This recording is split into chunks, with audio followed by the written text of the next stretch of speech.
Hello foodies, good morning. तो उठी हूँ मैं और अभी बहुत सारा काम है। और अभी आज है गंगौर और ये व्लॉग होने वाला है गंगौर स्पेशल। और मैंने मेहंदी लगाई लेकिन मेरी मेहंदी रची नहीं। और मेरा लड़का ना सोया नहीं था 12-12:30 बजे तक। बड़ी मुश्किल से मैंने 12:30 बजे के बाद मेहंदी लगाई है, बट अभी तक रची नहीं है। एक ही हाथ में लगाई है, जल्दी जल्दी जैसी भी लगी वैसी। तो अब मैं जल्दी से झाड़ू पोछा लगाना है और उसके बाद नहाने जाना है। आज गंगौर है। अगर गंगौर के बारे में बताऊं तो ये पार्वती जी के लिए होता है व्रत, और पूजा होती है भोलेनाथ जी की। और ये व्रत होता है पति की दीर्घायु के लिए। तो जब तक हम पूजा नहीं कर लेते हैं, जब तक ये व्रत निर्जला रहता है, इट मीन्स करवा चौथ की तरह नहीं है। आप 12-1 बजे 2 बजे तक पूजा करेंगे, उसके बाद आप खाना खा सकते हैं। तो चलिए मैं जल्दी फटाफट नहा लेती हूँ, उसके बाद थोड़ी देर बाद मिलती हूँ। बाय। तो हम दोनों ने नन्ही कर लिए ना। क्या कर ली बाबू अपन ने? हन्नी कर ली। अब अपन क्या करने जाएंगे? पूजा। क्या करने जाएंगे? हाँ, अब हम दोनों पूजा करने के लिए जाएंगे। उसके बाद मीनू का नाश्ता बनाएंगे। क्या बनाएंगे? अच्छा, नाश्ते में क्या खाओगे? दलिया, पोहा, हलवा, उपमा। क्या खाओगे? यार पोहा ही बोलते हो बस। आज हम मीनू के लिए बनाएंगे दलिया। क्या बनाएंगे?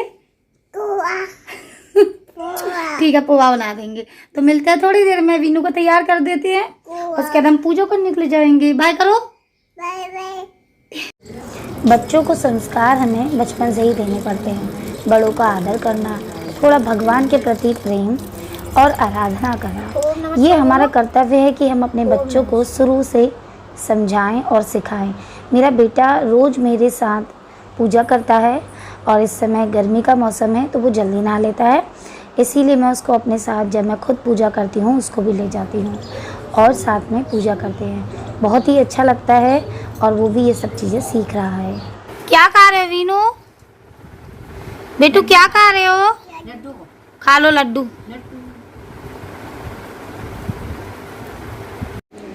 हेलो। तो खाना हम लोग का बन चुका है और अब बन रहे हैं पूजा का सामान। भाभी आ चुकी हैं और भाभी बना रही हैं पूजा का सामान। ये जेवर बन रहे हैं गौरी माता पे, है ना?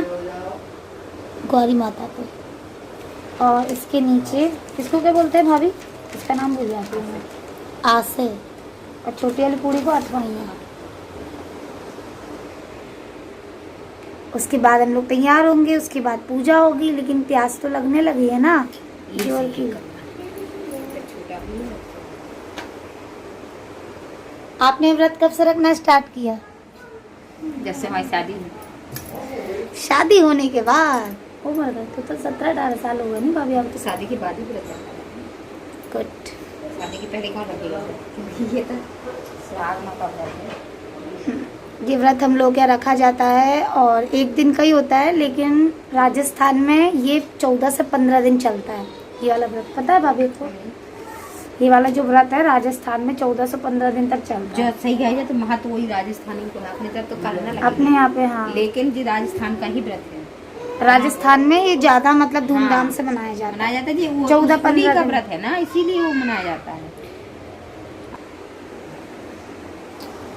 तो जैसे ही हमारी ये पूजा का पूरा आइटम बन जाएगा उसके बाद मिलते हैं थोड़ी देर में। मेरी मेहंदी अभी भी नहीं रची, मतलब कि मेहंदी अच्छी लगी ही नहीं है, या तो मुझे कोई प्यार ही नहीं करता। आपकी दिखाओ कैसी रची है? इनमें तो पोल पोल लगाई थी बस। तो अब मैं जा रही हूँ रेडी होने के लिए, मिलती हूँ थोड़ी देर में। घर का दही, वो भी इतना फ्रेश और इतना थिक। ये कोई आइसक्रीम नहीं है, ये घर का दही है। ये देखिए, इसकी रेसिपी मैं जल्दी आपके साथ शेयर करूँगी। तो मैंने फटाफट साड़ी पहनी और उसके बाद जो पूजा का सामान था जो बन चुका था उसको मैं सेक रही थी। बहुत से लोग क्या करते हैं ना कि पहले पूजा कर लेते हैं उसके बाद खाना बनाते हैं, लेकिन हम लोगों ने पहले खाना बना लिया ताकि कोई भूखा ना रहे। ऑलमोस्ट मैं रेडी हो गई हूँ और भाभी रेडी होने वाली है। मैं इस समय सीख रही हूँ आज से। तक मैं खाना बना रही थी, जब तक भाभी ने पूजा का जितना भी सामान था वो बना लिया था और फिर हम लोगों ने दोनों ने उसको सेक लिया। तो यहाँ हमारी पूजा हो गई है शुरू। तो सबसे पहले हमने कलश स्थापना की और उसके बाद पूजा की गणेश जी की। गणेश जी की पूजा करने के बाद शिव जी और पार्वती जी की पूजा की। यहाँ थोड़ी हमारी हंसी मजाक हो रही थी क्योंकि मिट्टी की जो पार्वती जी और गणेश जी हमने लिए थे बार बार गिर जा रहे थे। घर पे हमने नहीं बनाए थे।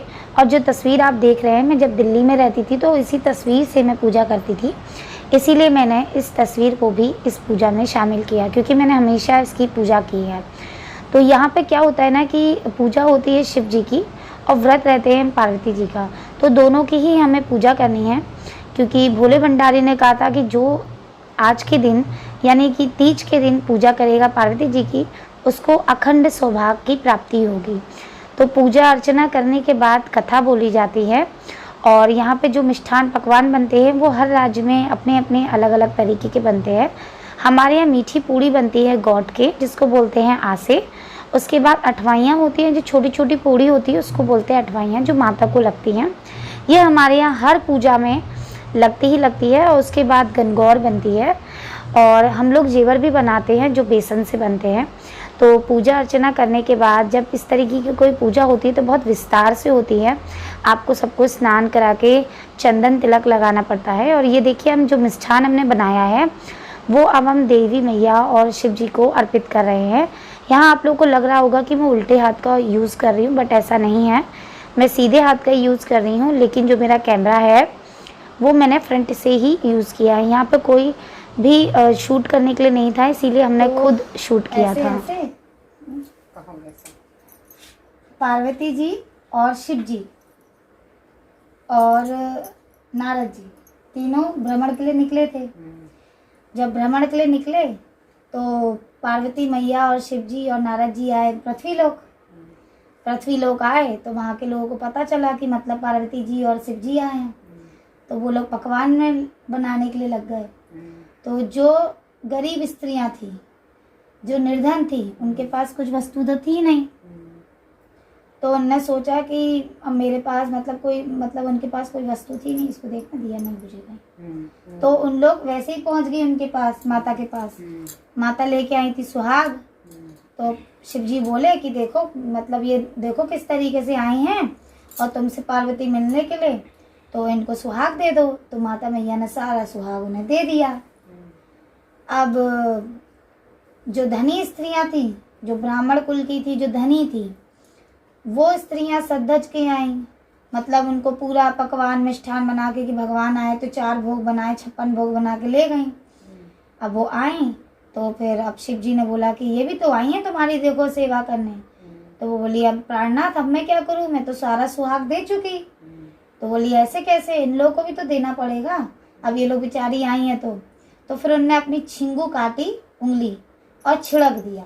तो जिस पर वो खून का छींटा पड़ गया उसको सुहाग मिल गया, और जिस पर नहीं पड़ा उसको नहीं मिला।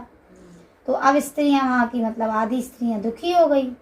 तो फिर भोलेनाथ बोले कि आज है चैत्र मास की तृतीया, जिस दिन कोई इनकी गौरी माता की पूजा करेगा और व्रत रखेगा, और उस दिन उनकी सारी मतलब जो भी उनका अखंड सुहाग होगा और वो अखंड सुहागवती बनेंगी। अब ये स्त्रियां चली गई अपने घर को। अब पार्वती मैया बोली कि प्राणनाथ आप चलिए, मैं अभी आती हूँ, क्योंकि उनने भी सुन रखा था कि पूजा करनी है करके। तो एक नदी के पास बालू थी, पार्वती मैया ने बालू बनाई, शिवलिंग बनाया, बालू का ही भोग बनाया, भोग ग्रहण किया, आ गई। अब उनने बोला शिव जी जानते तो सब थे, लेकिन उनने पूछा कि आपको देर कैसे हो गई।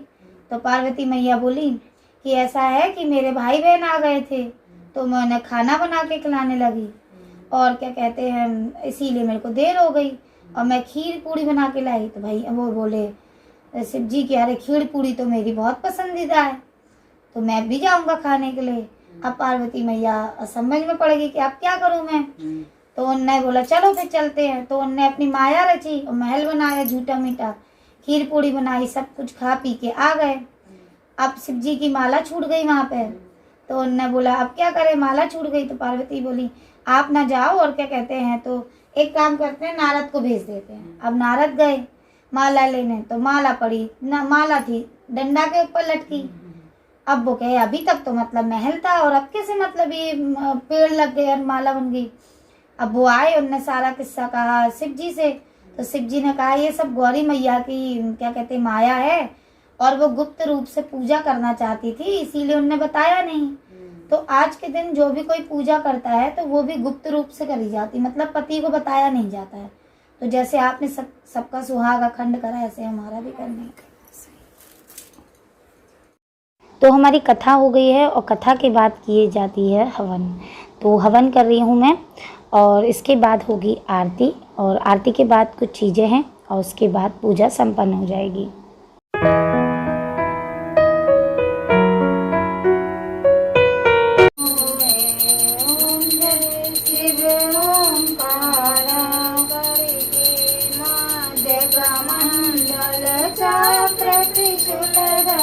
तो आरती भी हो चुकी है, और अब इस पूजा में सबसे मेन पार्ट है, और ये पार्ट मुझे बहुत पसंद है। तो यहाँ पे थाली में हम डाल रहे हैं सिंदूर, और इसमें मिक्स कर रहे हैं पानी। इसको मिक्स करेंगे, और इसमें हमें भगवान जी को देखना है, मतलब नीचे झुक के उनकी तस्वीर हमें पानी में दिखनी चाहिए। भाभी ने भी देखी, मुझे थोड़ा टाइम लग रहा था देखने में, फिर मुझे भी दिख गई थी। बोला जाता है ऐसा करने से बहुत अच्छा होता है, और भगवान की प्रतिमा अगर दिखती है, आप लोग भी देखिए, दिख रही है ना, ये बहुत शुभ होता है। तो अब जब पूरी पूजा हो गई है, तो ये जो पानी रहता है ना, इसको अपने सर पे छिड़कना होता है, और उसके बाद सिंदूर मैं लगा रही हूँ माता पार्वती को, और उसके बाद अपने माथे में और मांग में। लेकिन आज के दिन उल्टे हाथ से हमें सिंदूर भरना होता है, तो वो मैं भर रही हूँ। इस तरीके से पूरी पूजा संपन्न हो गई है, और जो माता रानी को हमने चूड़ी चढ़ाई थी, उसमें से 2 चूड़ी मैं पहन लूँगी, और 2 चूड़ी मैंने दे दी हैं भाभी को। तो हम लोगों की पूजा हो गई है, और आपको ये ब्लॉग कैसा लगा ज़रूर बताना। आशा करती हूँ आपको ये ब्लॉग बहुत पसंद आएगा। और आज गणगौर की पूजा संपन्न हो गई है, तो इस ब्लॉग को यहीं तक समापन करती हूँ। मिलते हैं नेक्स्ट वीडियो में, तब तक के लिए बाय, टेक केयर।